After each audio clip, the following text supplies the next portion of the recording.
आज मैं आपको फुल यौगिक ब्रीदिंग सिखाने जा रही हूँ। जैसा कि नाम ही बता रहा है, फुल यौगिक ब्रीदिंग यानी लंग्स के तीनों लोब्स का हम इस्तेमाल करेंगे। पिछली सीरीज में मैंने आपको सेक्शनल ब्रीदिंग दिखाई थी, जिसमें मैंने अलग अलग लंग्स के हिस्सों में लोअर लोब, मिड लोब और अपर लोब में श्वास द्वारा हवा भरने का तरीका बताया था। आज हम इन तीनों को कंबाइन करके और फिर ब्रीदिंग करेंगे। मैं श्वास भरती जाऊंगी, पहले पेट फूलेगा, फिर छाती फूलेगी और फिर मेरे शोल्डर्स ऊपर चले जाएंगे। यथाशक्ति हम उसको होल्ड करेंगे, धीरे धीरे श्वास को बाहर निकालेंगे। पहले कंधे नीचे आएंगे, फिर हमारी चेस्ट कॉन्ट्रैक्ट होगी और फिर पेट अंदर जाएगा। मैं आपको करके दिखाती हूँ।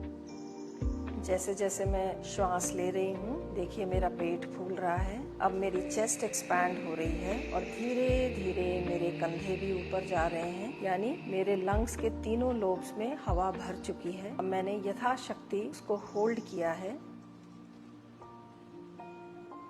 और जैसे जैसे मैं एक्सहेल कर रही हूँ, पहले मेरे कंधे नीचे जा रहे हैं, अब मेरी चेस्ट कॉन्ट्रैक्ट हो रही है और अब मेरा पेट भी अंदर चला गया है, यानी लंग्स पूरी तरीके से खाली हो चुके हैं।